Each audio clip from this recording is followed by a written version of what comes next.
Bonjour à tous et bienvenue sur cette nouvelle vidéo. J'espère que vous allez bien et pour ma part, eh bien ça va super. Et aujourd'hui, je vais vous parler de l'affaire d'Amityville et de la famille DeFeo. Alors, sur Long Island, à l'est de New York, la demeure est située au 112 Ocean Avenue, dans un quartier aisé et fut édifiée en 1928. Comportant 4 niveaux dont 2 étages, elle se veut dans un pur style colonial hollandais. Celle-ci abritait autrefois un asile pour personnes atteintes de troubles psychiatriques et d'autres en fin de vie. D'autres rumeurs racontent qu'un certain John Ketcham, chasseur de sorcières à l'époque, aurait vécu à l'endroit même où se situe la maison.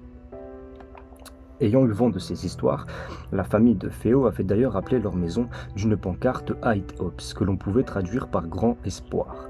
La bâtisse portait déjà en elle un lourd passé. En 1965, la famille de Feo rachète la maison et s'y installe.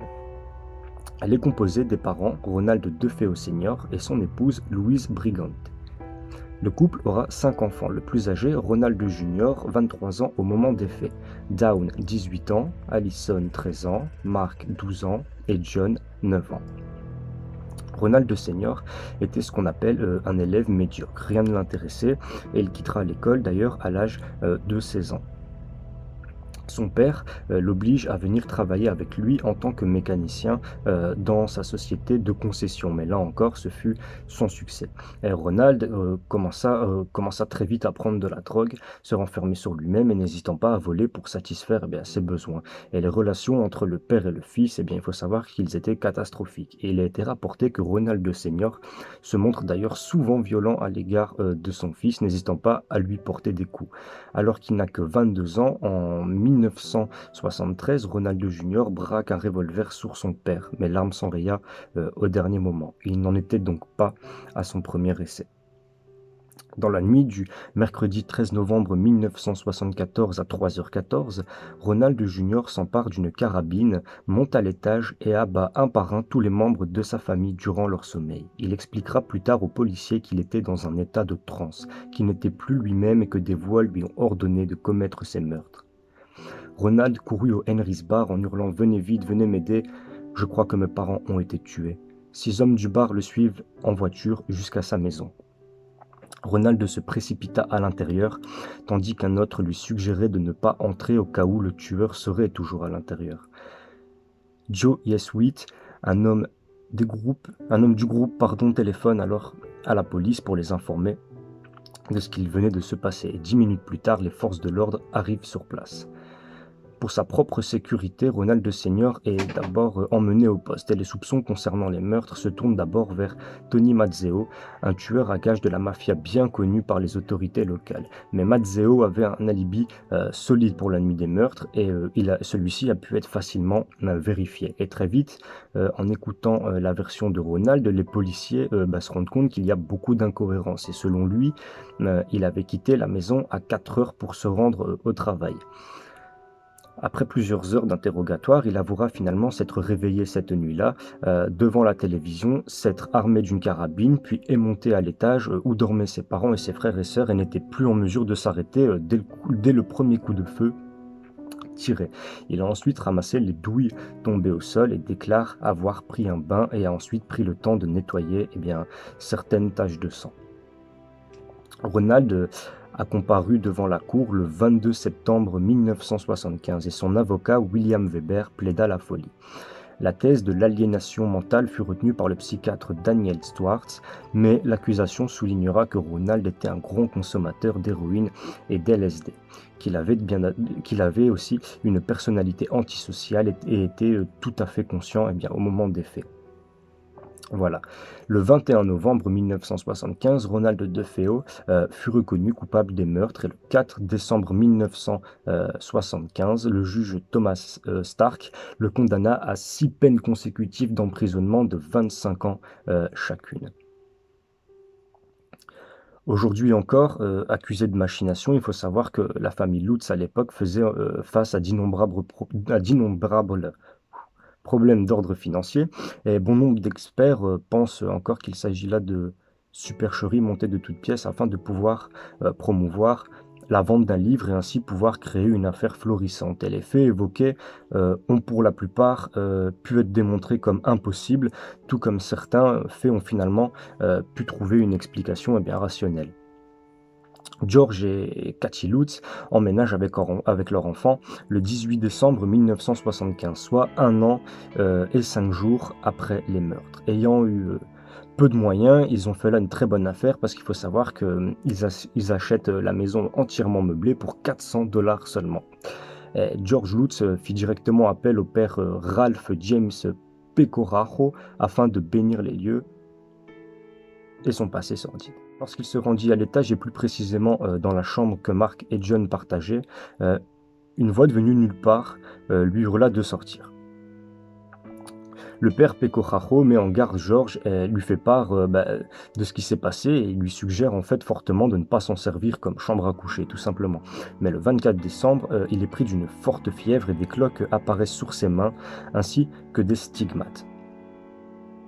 Inquiet, il contacta immédiatement les Lutz afin de les mettre en garde contre la demeure. Mais il n'en aura pas eu le temps, la ligne est soudainement coupée par des bruits parasites et rend ainsi la conversation inaudible. Très vite, des odeurs étranges apparaissent sans raison d'un bout à l'autre de la maison.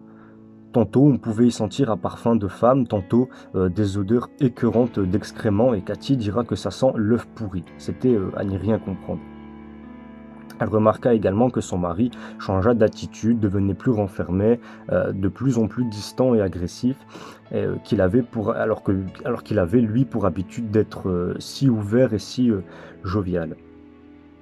Et puis ensuite, ce fut au tour de Melissa, la plus jeune des filles de Cathy, et elle disait voir un ange dans sa chambre et parler avec un ami imaginaire en forme de cochon, qui disait s'appelait Jody. Un matin, des empreintes de sabots fourchus se firent remarquer dans la neige aux abords de la demeure. Il y avait également un lion en céramique à l'entrée, mesurant plus d'1 mètre qui parfois changeait de place. Toutes les nuits, George se réveillait à 3h15, qui est, je vous le rappelle, l'heure à laquelle les meurtres ont été commis 1 an plus tôt. On est trop pour lui et lorsqu'une nuit, il surprit sa femme en train de léviter au-dessus du lit et le visage de Cathy vieillir comme si elle avait 90 ans en fait. Et ses cheveux étaient devenus complètement blancs, son visage parsemé de rides si profondes qu'on ne distinguait plus ses traits. Et Cathy déclara plus tard ne se souvenir de rien du tout. Nous sommes le 14 janvier 1976, le couple emmène les enfants et partent se réfugier chez la mère de Cathy en laissant tout derrière eux. Ils n'y resteront que 28 jours au total. Lors de leur toute première visite à Amityville, le couple Warren sont accompagnés d'un présentateur de Channel 5 News, un professeur d'université et le président de l'American Society of Physics Research. Lorraine Warren était effrayée avant même de rentrer dans la maison. Une fois à l'intérieur, elle prétend avoir vu l'esprit de Ronald DeFeo toujours présent dans la chambre à coucher. Elle allait de pièce en pièce et déclare avoir eu des visions de clairvoyance de la nuit des meurtres. Ed, quant à lui, se rendit à la cave et bien qu'il ne soit pas doté de clairvoyance, lui aussi sentit que quelque chose le souleva du sol, et de toute sa foi, il pria et demanda aux esprits de quitter les lieux. Il dira également avoir vu des ombres et des points de lumière. Certaines personnes de l'équipe présentes ce jour-là eurent besoin de sortir de la maison, tandis que d'autres s'étaient allongées au sol, prises de fortes palpitations cardiaques. Le 6 mars 1976, les Warren retournent à la maison, mais cette fois ils sont accompagnés par les reporters d'une télévision new-yorkaise. Et lorsque Lorraine essaye d'entrer en contact avec les esprits de la demeure, certains membres de l'équipe de tournage furent pris de malaise. Et la conclusion finale de l'équipe de tournage serait la suivante, à l'unanimité. Ils sont mitigés car cette enquête n'aura finalement rien qui sera prouvé scientifiquement.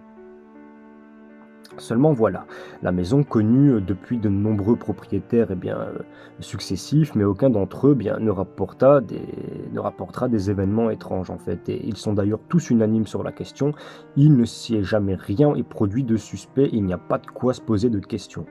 Et on apprendra plus tard que l'avocat de Ronald Senior, William Weber, avait basé sa défense sur des faits démoniaques et il se serait concerté avec les Lutz afin d'appuyer sa thèse du paranormal et ainsi prouver à tous que son client était innocent. En clair, tout ça ne serait donc que de la pure machination. Et Weber et les Lutz auraient décidé d'un commun accord de ce stratagème car chacun était gagnant dans l'histoire, tout simplement. En 1977, Jay Hanson écrivit L'horreur d'Amityville, l'histoire vraie.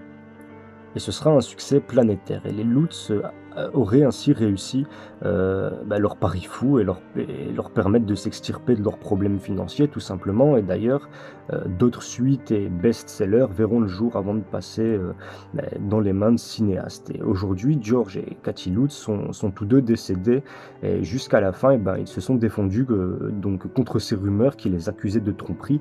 Et leur enfant continue aussi de clamer l'innocence de leurs parents en continuant à raconter les faits tels que eux les ont vécus. Donc voilà pour cette vidéo. Donc écoutez, la conclusion. Donc dites-moi en commentaire ce que vous pensez de cette histoire. Est-ce que selon vous, cette histoire est inventée de toutes pièces? Est-ce que selon vous, voilà, peut-être qu'il y a eu quelque chose, mais que ça a été aussi peut-être beaucoup surjoué? Moi, personnellement, mon avis, c'est que peut-être que oui, dans cette maison, il s'est passé quelque chose, mais Mmh, peut-être pas autant, voilà. Enfin, j'ai mon avis, moi, c'est 50-50, hein. Donc voilà, donc justement, moi, ça m'intéresse votre avis, donc vous pouvez mettre un petit commentaire en me disant ce que vous pensez de cette histoire. J'en profite aussi d'ailleurs pour vous inviter à vous abonner à la chaîne, donc n'hésitez surtout pas à cliquer sur s'abonner et à mettre la petite cloche. Comme ça, dès que je sors du contenu, eh bien, vous êtes avertis. Voilà, je vous souhaite une bonne journée, une bonne soirée, tout dépend l'heure à laquelle vous regardez cette vidéo et je vous fais des gros bisous, salut!